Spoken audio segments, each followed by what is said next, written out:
Hey guys, so if you've seen my last video, I showed you guys exactly how to formulate a very basic face wash. So in this video, we are actually going to go and make the face wash. And this is all part of my new series called How to Formulate Cosmetics for Beginners. So if you are a beginner, I will link the playlist down below so you can check out all the videos to this series. So the first thing you're going to need is a digital scale that weighs to 0.01 grams and a heat safe container. I'm using this 250 milliliter glass beaker. So if you didn't see the last video, go watch it. I will link it down below so you can figure out exactly how we came up with this formula. So here's the formula broken down in 2%. And if you don't know how to transfer the formula into a weighed out recipe, I showed you guys exactly how to do that in a past video. So I'll link that video down in the description box as well. So for this recipe, I am only going to be making a 2-ounce bottle, so we're not going to be making too much. But like I said in the video where I show you guys how to transfer percents to a weighed out recipe, you can just transfer it to however much you want to make. So this is a very basic face wash. It involves only very simple ingredients, nothing too extravagant. So even somebody who's just starting out should be able to make this face wash. So we're starting out with 38.1 grams of distilled water. If you want to use some hydrosols or aloe vera liquid, you definitely can instead of water here.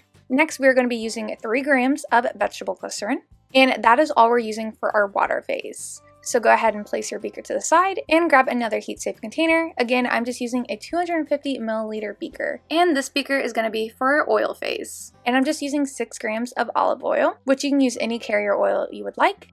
And then I'm going to be using soy lecithin as a co-emulsifier, and it also works as an emollient to add moisture to the skin. If you don't have soy lecithin, this recipe should still work out perfectly fine for you. But I personally love this ingredient, so that is why I'm using it. And I'm using 1.2 grams of the soy lecithin. Now you just want to mix the soy lecithin in until it dissolves into the olive oil. So now both of your phases are complete, and the next thing we're going to do is just pour some distilled water into another glass beaker, and you guys will see exactly what we're going to be doing with this here in a minute. But all you need is just a little bit of distilled water in any kind of heat safe container. It doesn't really matter how much you use, you just want a good little bit. And the next thing you want to do is weigh your water phase, including the weight of the beaker. And the weight of this beaker plus the water phase is 144.81 grams. And we're going to be coming back to this number here in a minute. So just make sure you're jotting down how much water is in your water phase, including your beaker. So now it's time for us to create a water bath. You do this by taking a pan and filling it up with about 1 inch of water. And you want to place your oil phase and your water phase both into the pan. We're also going to be placing our third beaker with just distilled water into the pan as well. We're going to be heating all these beakers up to about 158 degrees Fahrenheit and holding it there for 20 minutes. You also want to take some aluminum foil and cover up each beaker just to eliminate anything from falling in like dust or bugs, and it will also help eliminate a little bit of evaporation that might happen to the water phase. And we're going to be using this temperature gun here. I'll link it down below if you guys don't know where to purchase one, to keep track of the temperature to make sure it reaches 158 degrees and stays there for 20 minutes to sterilize everything. So now is when we use the water phase amount that we wrote down earlier. So go ahead and take your water phase and remove the aluminum foil and weigh it. So I lost a little bit more than 1 gram of water. So we're just going to replace the amount of water that we lost from evaporation when we heated it up. Now you want to do this with any formulation that includes water. I just don't mention it in every single video because it's a little confusing and it just takes a lot to explain. So just remember you want to do this anytime you're formulating anything with water, because you will have water that evaporates during the heated phase. So now you just want to pour the water phase into the oil phase. Always do it this way, it just works out better that way. And now we are adding in our xanthan gum. I added in 0.3 grams of the xanthan gum. This works as our thickener, and you want to add it in while the formulation is still warm because the warmth helps dissolve the xanthan gum way better. And now you want to take an immersion blender and blend everything up. You can mix it by hand, but an immersion blender just makes it so much easier and the process go way faster. So I always recommend using an immersion blender. So now everything is well blended and combined, and if you want it any thicker, you can add more xanthan gum, but I recommend waiting about 24 hours before you add more because it won't reach its full thickness until about 24 hours has passed. So now it's time to add our surfactants. So I'm going to be using cocoa glucoside as my co-surfactant, and this also works as an emulsifier, so it'll help keep the oils blended with the water. And I added in 6 grams of the cocoa glucoside. So now I'm using gentle foam, which is our main surfactant, which is our anionic surfactant. If you don't know anything about surfactants, I'll link down below to my video all about surfactants so you can understand how I decided which two to use. And I added in 3 grams of gentle foam.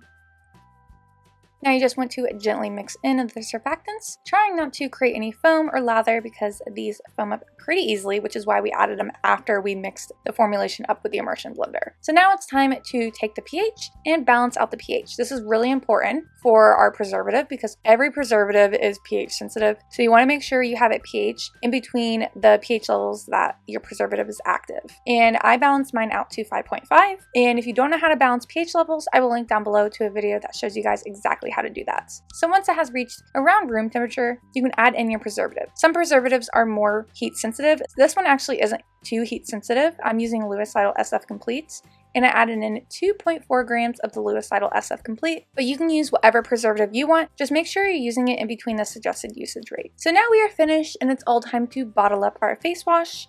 I'm using this 2-ounce plastic bottle. I'll link down below to where you can purchase these. I buy them in bulk, but I'll also try to find them on Amazon so you can purchase just like 10 of them instead of 50 or 100.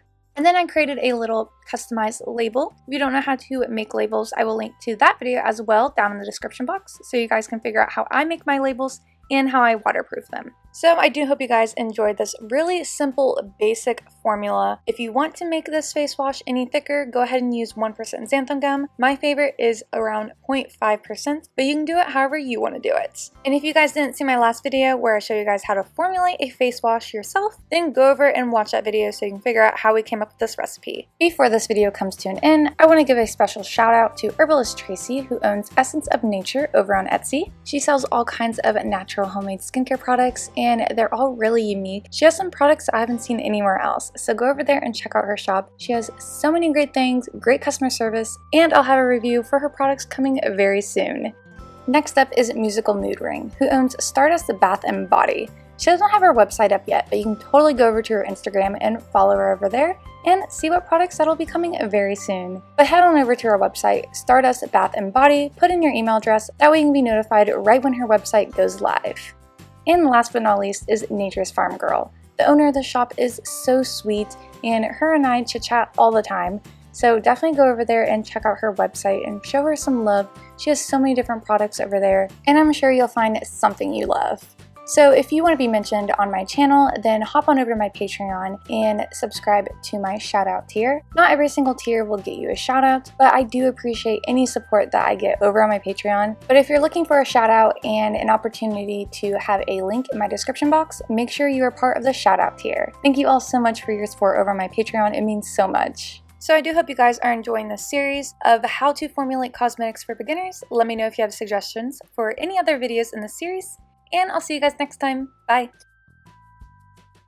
I'm stuck in the motions. I've been consumed by the wrath of time like I'm